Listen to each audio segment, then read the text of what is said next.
سه تا نکته خیلی مهم در مورد بتونریزی ستون‌ها رو تو این ویدیو میخوام بهتون توضیح بدم. مورد اولی که شما وقتی که بتون قالب بندی انجام دادید کامل، وقتی خواستید بتون بریزید، دقت بکنید بهش اینه که 2 بار باید شاغول بکنید ستون رو. وقتی کامل قالب بندی شد، از پشت از توی 2 جهت جک قرار میدیم. ببینید جک های منفردی که اونجا وجود دارن، جک ها رو از 2 جهت قرار میدیم. وقتی از 2 جهت کامل ستون و شاغول باشه، اون 2 جهت دیگه هم به صورت اتوماتیک شاغول میشه. دیگه نیازی نیست از هر 4 تا سمت شاغول بودن و قرار دادن اون جک ها پشت قالب ها رو انجامش بدید و 2 بار باید حتما شاغولی رو انجام بدید. 1 بار قبل از بتون ریزی که تا حد ممکن شاغول باشه. وقتی بتون رو می‌ریزید یه مقداری حرکت داره، اون دکل پمپ و لوله در واقع پمپ رو میاد وارد این ستون که میشه، یه مقداری میزنه به این ستونه و شاغول بودنش رو خراب میکنه. 1 بارم نیاز هست بعد از اینکه بتون ستون کاملا پر شد، 1 بار دیگه شاغول بودن ستون رو چک بکنید که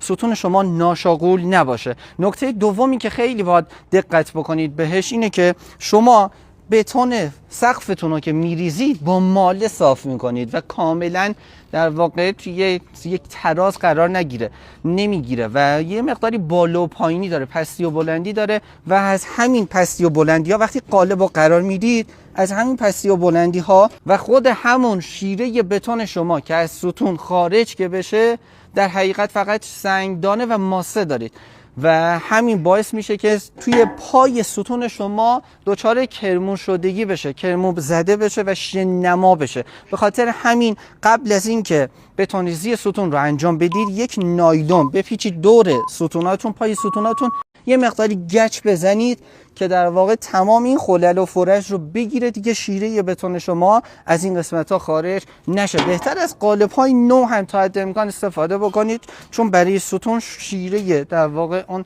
بتون شما ممکنه خارج بشه و وقتی که شیره خارج بشه دیگه عملا همون شن داریم، یعنی سنگدانه داریم، سنگدانه درشت و سنگدانه ریز و باعث میشه که اون ستون شما دچار کرمون زدگی بشه. و نکته سومی که خیلی مهمه ارتفاع بتونریزی شما هستش. آیین‌نامه بتون ایرانی نشریه 120 میگه حداکثر ارتفاعی که میتونیم بتون رو از اونجا بریزیم و رها بکنیم 1.5 متر هستش. یعنی الان فاصله 1.5 متر تقریبا میشه اینقدر. یعنی از این بیشتر، یعنی باید لوله پمپ دکله که میاد برای ما بتونریزی میکنه باید بیاد پایین، داخل ستون باید وارد بشه، بیاد پایین که بتونیم از اینجا بتون رو بریزیم. وقتی پر شد بره بالا، کم کم پر کردن ستون رو انجامش بده که چنین کاری، چون سنجاقی ما اینجا داریم، بیاید نزدیک، چون سنجاقی ستون ما از 2 جهت داریم، لوله پمپ بتون، لوله ترمین به هیچ عنوان وارد اینجا نمیشه، اینا جلوشو میگیرن. راه حلش اینه که شما بیای به جای سنجاقی ها از خاموطهای لوزی استفاده کنی. همین خاموطها به صورت لوزی به این شکل دست من در واقع اجرا بشه که اون لوله پمپ بتونه از وسطش وارد ستون بشه که بتونه بتونریزی انجام بده. راه حل دیگه‌اش اینه که شما وقتی 1 متر ستون، این قالب ها 1 متری هستن، 1 متر رو ستون رو ببندید از کامل، فقط 1 متر بعدی رو از یک سمت قالبش رو نبندید که بتون رو از اینجا با استفاده از باز کردن دریچه انجام بدید. و راه حل سومی که همه انجام میدن، این 2 تا راه حل خیلی کمتر انجام میدن، اینه که از همون سمتری بتون رو میریزن و در نهایت باعث میشه که اگر از فوق روان کننده استفاده نکنی، تمام ستون شما دچار کرمون زدگی بشه.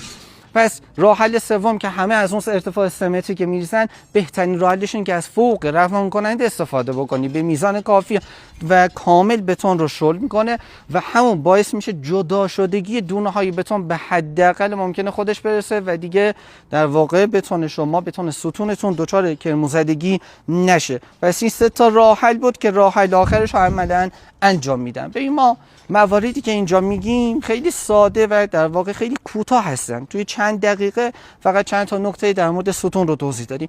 همین آرماتور بندی ستون ها، اینکه طول ناحیه بحرانی چقدر باشه، طول ناحیه غیر بحرانی چقدر هستش، محاسباتی که داره و سنجاقیان، نحوه اجراش و خلاصه کل نکات ساختمانسازی هزاران نکته داره.